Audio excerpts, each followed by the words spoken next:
Assalamualaikum warahmatullahi wabarakatuh. Kembali lagi di channel Berita Mistis. Untuk kisah kali ini masih melanjutkan kisah yang sebelumnya, sebuah kisah kiriman dari teman subscriber kita yang bernama Fahri. Dan untuk kisahnya yaitu sebuah kisah yang berjudul Misteri Teluh Kehamilan Istriku.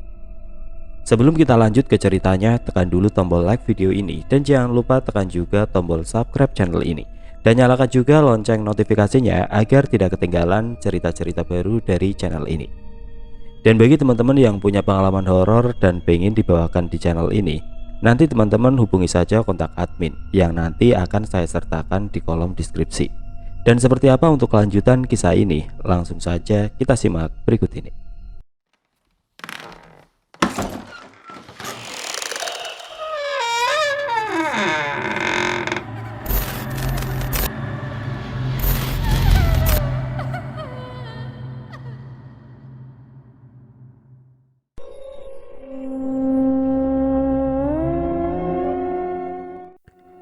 Waktu demi waktu berlalu, hari berganti minggu, minggu berganti bulan. Usaha yang aku rintis semakin besar, berbanding terbalik dengan keadaan Lisa yang semakin memprihatinkan. Pernah aku beberapa kali mencari orang pintar serta ustadz untuk membantu menyembuhkan Lisa, tapi semuanya mengatakan tidak sanggup. Ada banyak sosok yang berdiam diri di tubuh Lisa, bahkan ada seorang dukun yang meninggal dunia dengan kondisi mengenaskan sesaat setelah berusaha mengobati Lisa. Aku terduduk lemas di meja kantor, berusaha memikirkan usaha apa lagi yang harus aku lakukan untuk istriku Lisa. Apa aku hanya bisa terdiam tanpa melakukan apa-apa? Hanya bisa melihat Lisa terus-terusan menderita seperti itu. Aku memutuskan beranjak untuk keluar makan siang. Dari pagi perutku belum terisi makanan sedikit pun, karena sibuk mengurus Lisa. Meminta karyawanku untuk menjaga kantor, aku melangkah keluar hendak menyeberangi jalan karena posisi warung makan yang berada di seberang jalan. Baru saja aku hendak menyeberang, aku lihat seseorang di seberang jalan. Seorang wanita yang sangat aku kenal, Mirna. Teringat kembali kenangan kami saat masih di kantor dulu, namun kenangan itu berganti menjadi kebencian saat aku membayangkan kembali keadaan Lisa gara-gara wanita itu. Segera berlari menghampirinya sebelum ia naik ke atas taksi yang berhenti di depannya. "Mirna," panggilku padanya. Ia hendak naik ke mobil taksi, menoleh dan terkejut melihatku. "Fahri, kamu ngapain di sini?" Tanyanya heran saat aku sudah berada di depannya. Tanpa menjawabnya, aku segera menarik tangannya menuju ke taman dekat rumah makan. "Fahri, kamu kenapa? Lepasnya tanganku, sakit Fahri." Lirihnya mencoba berontak. Aku mendudukannya. "Mir, aku punya pertanyaan buatmu. Dan tolong, aku harap kamu bisa jawab dengan jujur dan mengakui itu," ujarku langsung padanya. Tidak sabar rasanya ingin menanyakan sesuatu yang menjadi dugaanku. "Iya Fahri," jawabnya sembari meringis melihat pergelangan tangannya yang agak merah akibat aku genggam tadi. "Apa kamu Mir yang tega ngirim santet ke keluargaku? Kau jawab yang jujur Mir," tanyaku padanya. Mencoba mengontrol perasaanku yang bercampur aduk, tidak mau bersikap kasar karena dia wanita. Mirna terlihat terkejut dengan pertanyaanku. Lalu sebuah tetesan air jatuh dari pelupuk matanya. "Kamu tega Ri nuduh aku kayak gitu? Sesayangnya aku sama kamu, sesuka apapun aku padamu, aku gak segila itu Ri buat lakuin hal kayak gitu. Kamu tega Ri. Setelah kamu berhasil membuat perasaanku hancur, kamu masih bisa berpikir seperti itu, menuduhku dengan hal kecil itu. Aku berusaha Ri buat lupain kamu, berharap kita gak bakalan ketemu lagi. Tega kamu Ri," jawab Mirna hendak pergi meninggalkanku, namun aku tahan. "Aku bisa Mir menerima kamu, membalas perasaanmu, asal kamu bisa jujur dan menghentikan perbuatanmu pada Lisa. Kamu mau apa? Aku menikahimu. Aku bisa, tapi aku mohon hentikan itu," ucapku berat menahan amarah. Mirna tertegun heran menatapku. "Maaf Ri, aku tidak serendah itu ngelakuin hal yang kamu bilang. Lebih baik aku berusaha lupain perasaan ini daripada harus memaksakan hal yang tidak mungkin," balas Mirna pelan, tepat di dekatku yang terdiam berdiri di taman. Dia kemudian beranjak dan melangkah meninggalkanku. Masih aku dengar suara isak tangisnya yang berlalu menjauh. Aku terduduk lemas. Rasa marah yang tadi menumpuk berubah menjadi rasa bersalah. Merasa bersalah atas sikapku padanya tadi. Kalau memang tuduhanku padanya salah, Siapa yang melakukan itu pada Lisa? Aku lihat tadi Mirna pun mengatakan itu dengan serius. Tidak ada kebohongan yang terlihat dari matanya. Apa dendamnya padaku hingga harus menjatuhkan semua pada istriku? Bukan padaku sendiri. Aku kembali ke kantor dengan langkah gontai. Rasa lapar yang tadi terasa hilang seketika. 2 hari kemudian aku yang sedang mengecek alamat pengiriman barang milik pelanggan merasa agak kesal karena karyawanku pergi tapi lupa membawa satu paket milik pelanggan yang tertinggal yang harus dikirimkan hari ini juga. Menghubunginya agar setelah mengirim semua paket langsung pulang saja, karena aku sendiri yang ingin mengantar paket yang tertinggal. Suntuk juga rasanya terus-terusan duduk di depan monitor. Kurai jaketku, segera menutup kantor dan melajukan motor. Karena waktu juga sudah menunjukkan pukul 3 sore, melewati kemacetan kotaku, tepat setelah azan maghrib aku berhenti di sebuah masjid di pinggir jalan. Ingin istirahat sebentar, sembari melaksanakan sholat. Tentu saja paket tadi sudah aku antar, cukup jauh juga. Sehabis sholat dan berzikir serta berdoa, mendoakan kesembuhan untuk istriku. Ya, hanya itu yang aku inginkan saat ini. Tidak ada yang lain. Aku memutuskan merebahkan badanku di masjid itu, berharap rasa letih dan capek yang aku rasakan bisa sedikit berkurang. Beberapa saat aku merenung, mataku terlelap. Baru saja aku terlelap, mimpi yang biasa aku temui muncul kembali. Mimpi melihat Lisa yang berjalan di padang pasir. Masih sama seperti sebelumnya, aku mencoba mengejar Lisa. Mengejarnya, sosok yang mengganggu itu pun masih ada.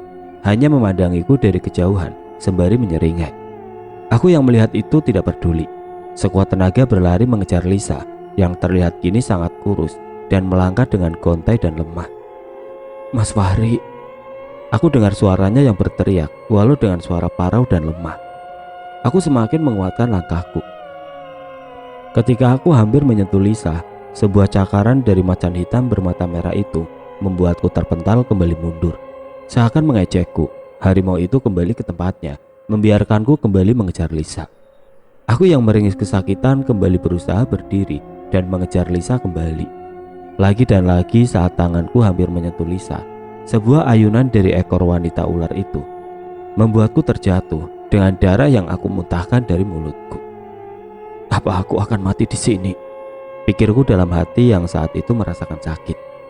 Bukan sakit karena serangan makhluk itu, sakit karena membayangkan bagaimana kehidupan istriku dan anakku nanti bila aku mati. Wanita ular itu tertawa puas melihatku memuntahkan darah, seakan puas, tidak aku pedulikan. Segera aku berjalan dengan lemah ke arah Lisa yang terlihat terduduk lemas memanggil-manggil namaku. Sebuah cengkeraman dari tangan besar dan hitam mengangkat badanku. Sebuah geraman dari sosok makhluk hitam dan berbulu dengan taring di mulutnya. Makhluk itu membuka mulutnya lebar-lebar. Aku yang bersimbah darah dan lemas saat itu tidak bisa apa-apa, hanya bisa pasrah dengan keadaan itu. Tiba-tiba, sebuah cahaya dari belakang membuat genggaman makhluk itu terlepas. Makhluk itu terdorong mundur akibat cahaya itu.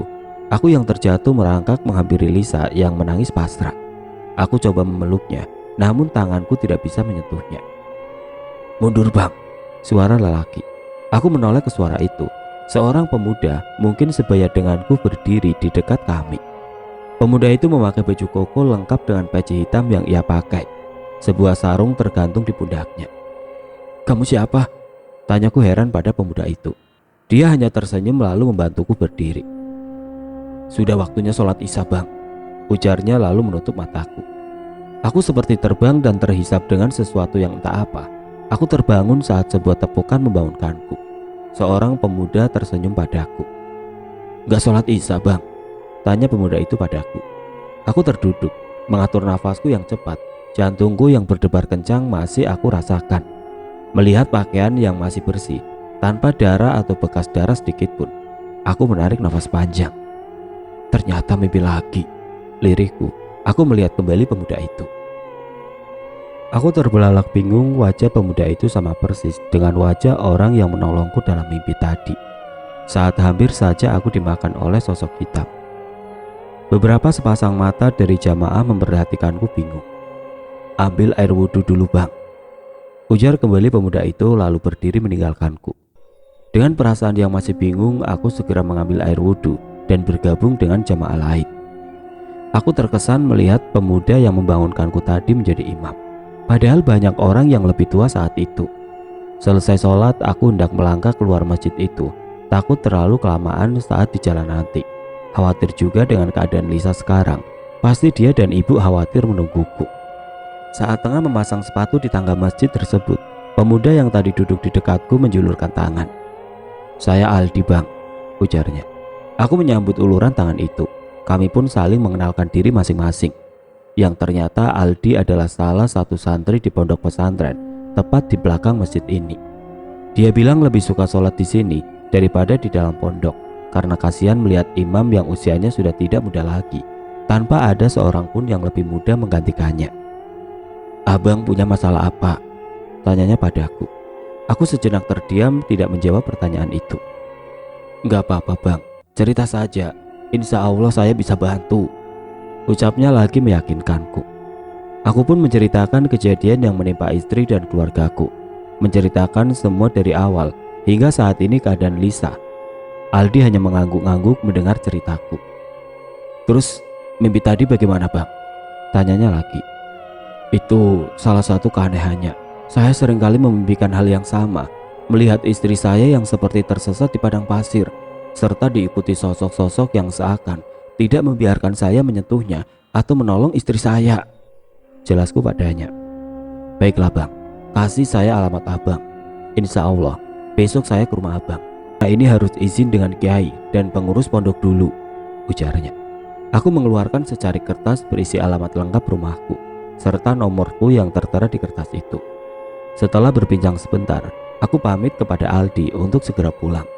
Waktu juga sudah cukup malam waktu itu. Di perjalanan pulang tidak henti-henti aku berharap semoga Aldi bisa menyembuhkan istriku dan mengungkap misteri yang belum terbongkar. Masih heran juga dengan kejadian tadi. Bagaimana mungkin Aldi berada dalam mimpiku serta bisa masuk dan membantuku keluar dari jeratan mimpi yang menurutku mengerikan itu. Sesampainya di rumah, waktu juga sudah menunjukkan pukul 10 malam. "Assalamualaikum, Bu." Salamku mengetuk pintu rumah. Tidak ada jawaban dari dalam. Beberapa menit aku menunggu dan tiba-tiba sebuah bisikan di telingaku terdengar. "Cepat masuk," bisik suara itu. Suara seorang pria. Aku berbalik ke belakang, tidak menemukan siapa-siapa. Masih merinding dengan bisikan itu, tiba-tiba terdengar suara ibu dari dalam rumah. "Tolong!" Suara ibu dari dalam rumah hampir tanpa suara, serta tawa yang terdengar. Segera dapat aku pastikan itu pasti suara Lisa yang dirasuki sosok itu lagi. Aku berlari ke tetangga terdekat, mencari pertolongan untuk membantuku mendobrak pintu rumah. Beberapa tetangga yang mendengar suaraku keluar rumah dengan berbagai ekspresi dan terlihat bingung. "Ada apa, Mas Fahri?" tanya salah seorang tetangga kami. "Terjadi sesuatu dengan ibu di dalam, Pak," jawabku. Meminta mereka mengikutiku menuju rumah, beberapa bapak-bapak membantuku mendobrak pintu rumah dengan papan kayu. Dengan sekuat tenaga akhirnya pintu berhasil terbuka. Aku segera berlari menuju kamar.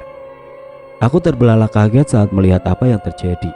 Tubuh ibu tergantung dan diangkat, sembari Lisa yang terlihat mencekik ibu sembari tertawa. "Lisa, sadar, itu ibu, Dek." Teriaku berusaha menurunkan ibu dari genggaman tangan Lisa yang sangat kuat. Lisa tidak bergeming, hanya tertawa terus melihatku panik dan ibu yang mulai terlihat lemas. Beberapa tetangga yang kaget melihat kejadian ini segera berlari membantuku membebaskan ibu. Setelah usaha dari tetangga serta perlawanan Lisa yang berhasil membuat beberapa tetangga terpental, beberapa ibu-ibu tetangga membantu ibu untuk berdiri dan membawanya ke ruang tengah. Lisa mengamuk, mencekik serta mencakar beberapa tetangga yang mencoba menangkapnya. Aku pun tidak luput dari serangan Lisa. Punggungku yang berhasil ia cengkram meninggalkan bekas luka yang berdarah. "Pak, panggil Ustadz," teriakku pada Pak Tono. Pak Tono segera berlari keluar rumah, lalu kembali membawa Ustadz yang ada di kampungku. Sebenarnya Pak Ustadz ini sudah mencoba membantuku dulu, namun sama seperti yang lain, Pak Ustadz pun tidak sanggup mengeluarkan sosok di badan Lisa, bahkan sampai diserang balik.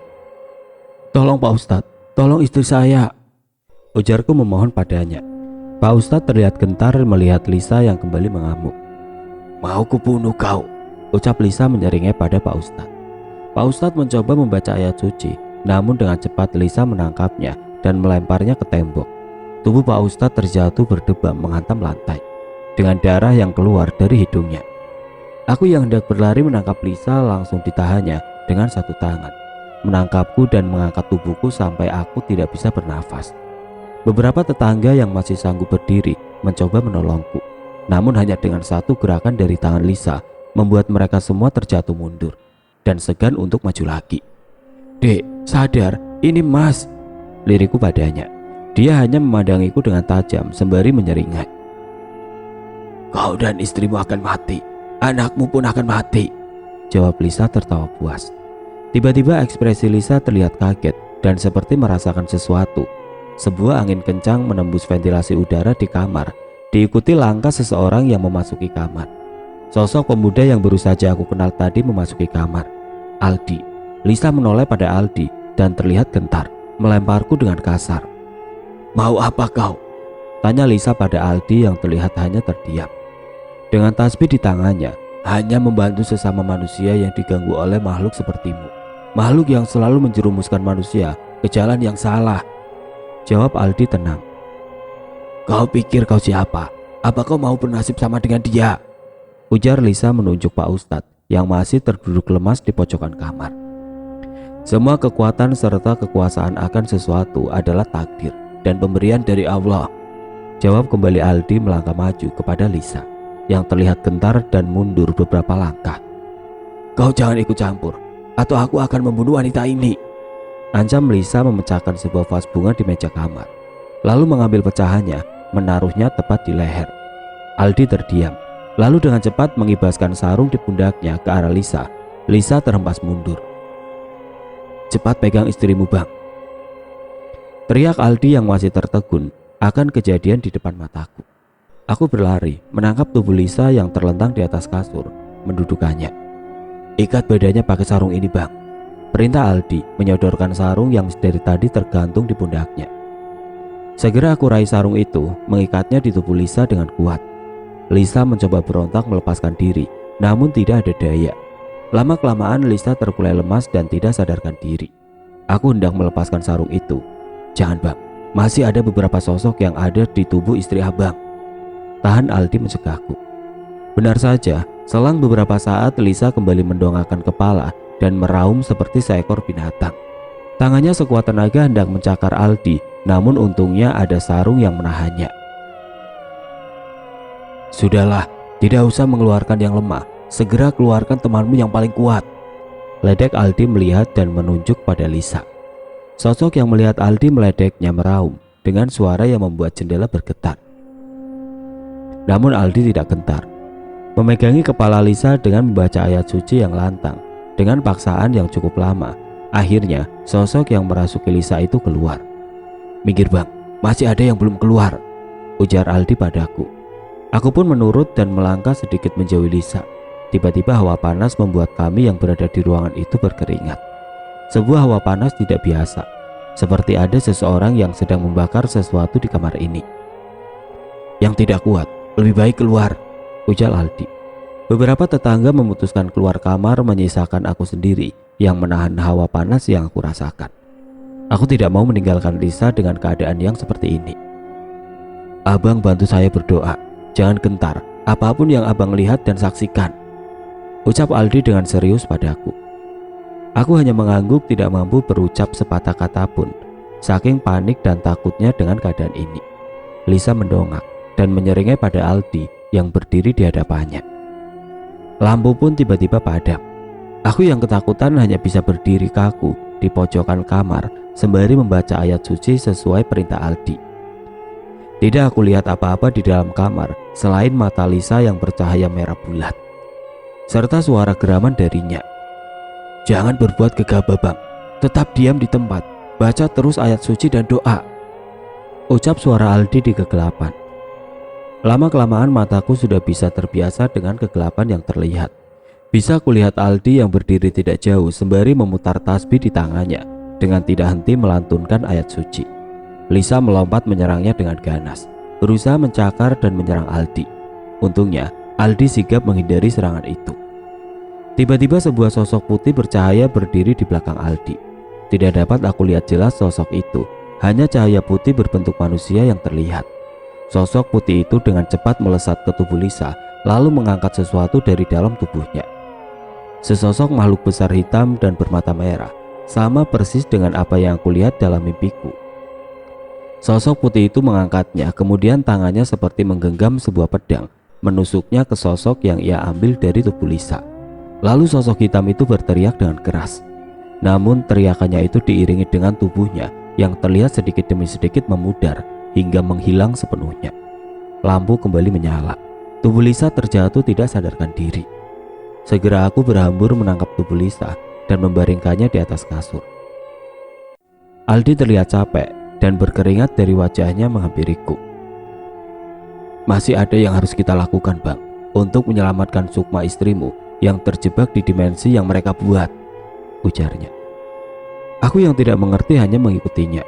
Kami berdua bersila di atas sebuah sajadah yang Aldi minta, lalu memintaku memejamkan mata dengan membaca Al-Fatihah 7 kali.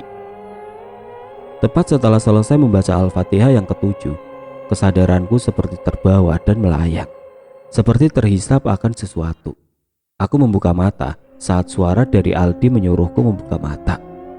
Sebuah hamparan padang pasir luas dengan kondisi langit yang temaram, tidak ada matahari ataupun awan. Tepat seperti mimpiku, Aldi berdiri di sampingku. Kita di mana ini? Tanyaku bingung. Ini di dunia jin, Bang. Dunia di mana Sukma istri abang dibuat tersesat oleh makhluk-makhluk tadi, jawab Aldi. Istri saya di mana? Tanyaku lagi karena tidak melihatnya. Dia pasti ada di sini, ujar Aldi lalu bersila memejamkan mata. Tiba-tiba Lisa terlihat muncul di kejauhan dengan kondisi yang sangat lemah, berjalan gontai dengan perutnya besar. Aldi berdiri lalu tersenyum memberikan isyarat untukku. Aku segera berlari menghampiri Lisa. Aku memanggil namanya. Untungnya Lisa mendengar suaraku dan melihatku yang berlari ke arahnya. Mas, itu kamu, ucap Lisa terlihat sangat bahagia melihatku. Tinggal beberapa langkah aku sampai. Lisa terjatuh. Dek, ini aku. Kamu kuat kan, Dek? Ujarku padanya menangis. Lisa menghapus air matanya di pipi sembari tersenyum, lalu tidak sadarkan diri. Aku panik dan memanggil Aldi yang berada di belakang. Tenang, Bang, istrimu tidak apa-apa. Dia hanya terlalu lemah karena terlalu lama di dimensi ini, ujarnya. Sebenarnya, apa yang terjadi dengan istriku? Tanyaku menanyakan pertanyaan yang bersarang di kepalaku. Aldi duduk di dekatku sembari mulai bercerita. Hati dan pikiran yang dipenuhi dengan nafsu akan duniawi akan membuat seseorang terjerumus ke dalam jeratan jin yang menggiring manusia ke jalan yang dibenci oleh Allah. Ada seseorang yang ingin membuat abang dan keluarga abang menderita dengan menyalahi takdir dan meminta pertolongan pada bangsa jin, ujarnya menarik nafas panjang. Siapa orang itu? Apakah teman saya atau... Pertanyaanku terhenti saat teringat dengan sebuah liontin yang pernah Lisa perlihatkan padaku. Katanya itu adalah pemberian dari teman lamanya yang entah dia pun tidak ingat orang itu. Apakah gara-gara itu penyebab keadaan Lisa menjadi seperti ini? Bukan seperti yang abang pikirkan. Bukan dari benda itu, potong Aldi menyelaku yang sedang menebak-nebak. Bagaimana dia bisa tahu apa yang aku pikirkan? Orang ini mengincarmu, Bang. Tapi setelah dia tahu kau punya keluarga, ia memutuskan membuatmu menderita dan gila dengan membuat keadaan orang yang paling kau sayang seperti ini. Sambungnya lagi, tidak salah lagi. Ini pasti ulah Mirna. Apakah dia teman kantorku, seorang wanita? Tanyaku penasaran. Aldi terlihat tertawa. Memang ada kalanya perasaan bisa membuat seseorang lupa akan semua hal. Tapi itu juga salah, Bang. Saya lihat perasaannya pada abang tidak sekotor itu, sampai-sampai membuatnya berbuat seperti apa yang abang pikirkan, ucap Aldi. Cepat atau lambat, abang pasti tahu. Sambungnya lagi padaku yang masih berusaha mencari tahu pelaku yang membuat keluargaku seperti ini. Aku menarik nafas panjang. Yang terpenting sekarang adalah keadaan Lisa.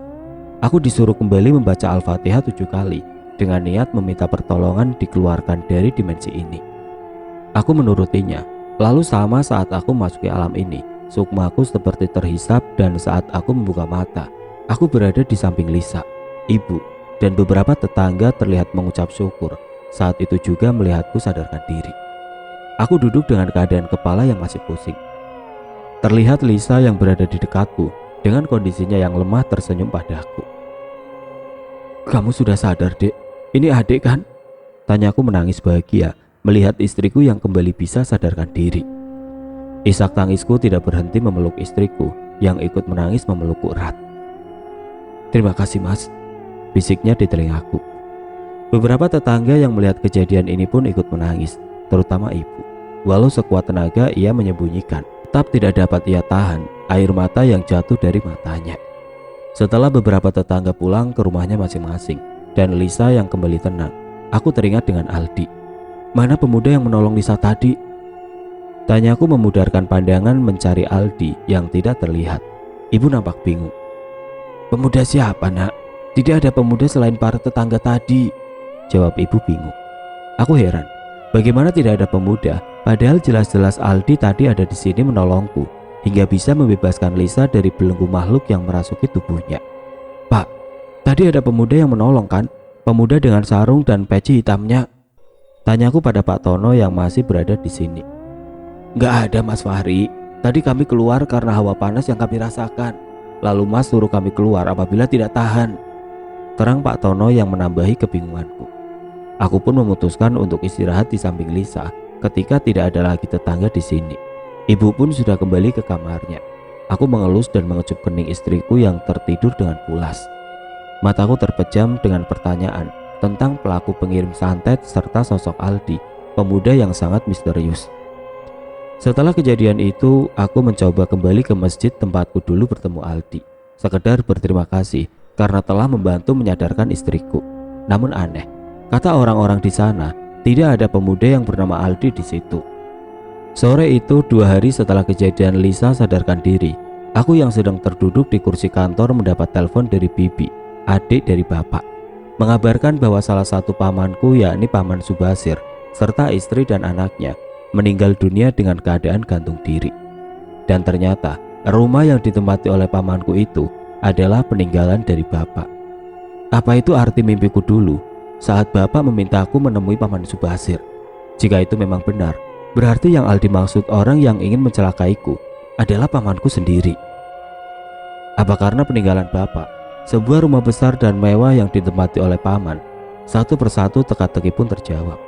Leontin yang sempat aku curigai membawa petaka itu ternyata benar pemberian dari sahabat istriku yang tinggal di luar kota. Maklum, karena sudah lama mereka tidak bertemu, hingga Lisa pun sudah lupa dengannya. Hal ini aku ketahui saat datang ke rumah kami menemui Lisa karena ada pekerjaan sehingga ia bisa berkunjung. Lalu Mirna, orang yang paling aku curigai, ternyata kecurigaanku salah. Merasa sangat bersalah karena menjatuhkan semua kebencian serta amarahku padanya yang tidak memiliki sangkut pautnya. Beberapa bulan berlalu, keadaan Lisa kembali normal seperti semula. Perutnya pun kini sudah semakin membesar. Mungkin tinggal hitungan minggu lagi ia akan melahirkan. "Mas, bangun sholat subuh Ki." Suara Lisa membangunkan aku dari tidurku yang nyenyak. Aku buka mata. Kembali aku lihat sebuah wajah cantik dan senyuman manis dari wanita yang beberapa bulan terakhir memperjuangkan hidupnya.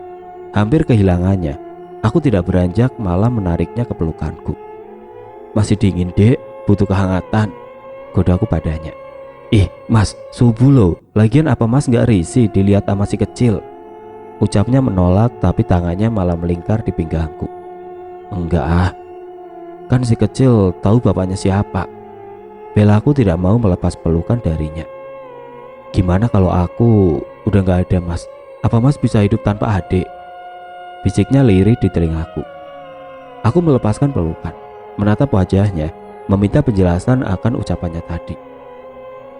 "Udah subuh bangun, terus wudhu, terus sholat, gak usah ngeyel," ujar Lisa melangkah keluar kamar. Aku masih terdiam memikirkan perkataan Lisa tadi. Dadaku terasa sesak, tidak bisa membayangkan kejadian itu. Tidak mau larut dalam pikiran itu, aku bangun, bergegas mengambil air wudhu, lalu sholat di masjid kampung. Sepulang dari kantor, aku yang sedang terduduk di kursi depan rumah, kaget saat mendengar Lisa yang meminta tolong dari dalam kamar. Aku bergegas berlari menuju kamar, melihat Lisa yang kesakitan memegangi perutnya. Kamu kenapa, Dek? Tanyaku panik. Nggak tahu, Mas, tiba-tiba perutku sakit. Lirihnya menahan sakit yang ia rasakan. Aku memanggil ibu dan memutuskan membawa Lisa ke rumah sakit. Sesampainya di rumah sakit, Siga beberapa perawat langsung membawa Lisa ke ruangan pemeriksaan. Aku dan ibu duduk di depan ruang tunggu dengan hati yang berkecamuk. Takut hal seperti dulu terjadi lagi. Beberapa saat kemudian seorang perawat keluar dan memanggil kami berdua untuk memasuki ruangan itu. Istri saya kenapa, Dok? Tanyaku panik. Istri Bapak akan melahirkan, jadi Bapak dan Ibu harus mengganti pakaian agar menemani proses persalinan istri Anda, ucap dokter. Segera aku mengenakan pakaian yang diberikan oleh suster, berdiri di samping Lisa yang menggenggam tanganku sembari meringis kesakitan. Dadaku serasa berdegup lebih cepat karena baru pertama kali melihat langsung orang yang akan proses persalinan dan melahirkan. Apalagi orang ini istriku sendiri. Tanganku gemetar saat melihat Lisa yang setengah mati melahirkan buah hati kami. Mas, sakit. Lirih Lisa sembari melakukan apa yang diinstruksikan oleh dokter. Aku menggenggam tangannya erat, mengelus keningnya yang mulai berkeringat. Yang kuat, Dek, ujarku mengelus lembut rambutnya. Aku menolehkan pandangan saat banyak darah keluar dari selangkangan Lisa. Ya Tuhan, selamatkan istri dan anak hamba, doaku dalam hati. Selang beberapa menit perjuangan istriku yang mati-matian, suara tangis bayi berteriak membuatku meneteskan air mata bahagia.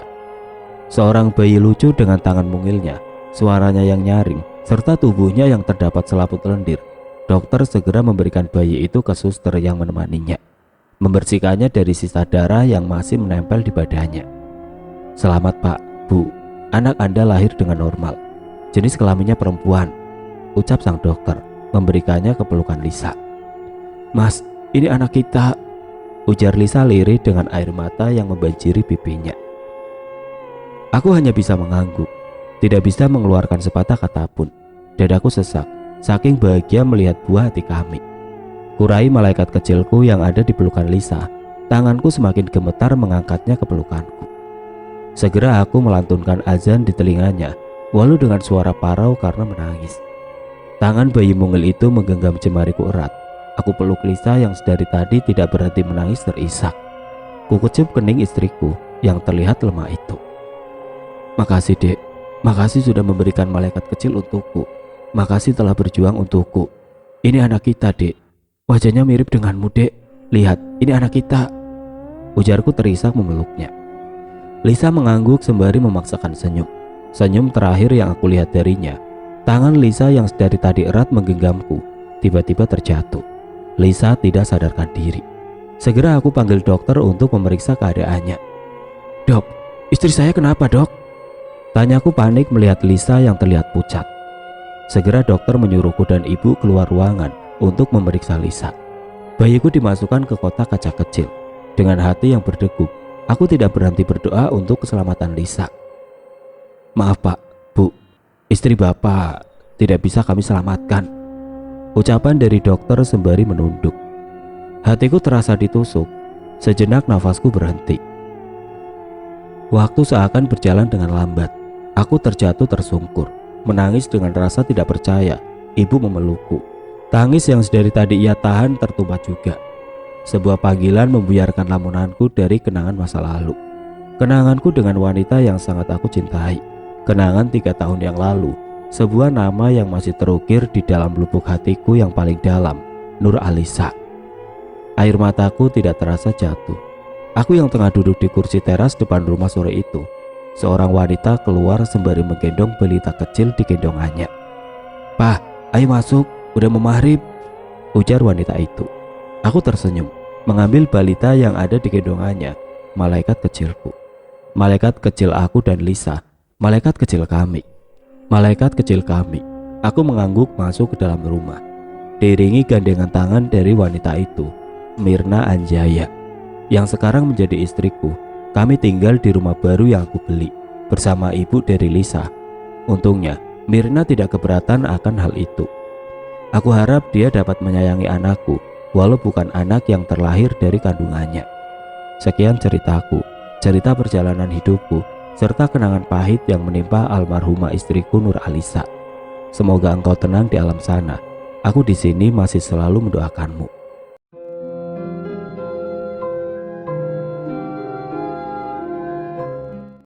Oke teman-teman, sekian untuk kisah kali ini. Semoga apa yang sudah saya sampaikan dalam kisah ini dapat dijadikan pembelajaran untuk kita semua.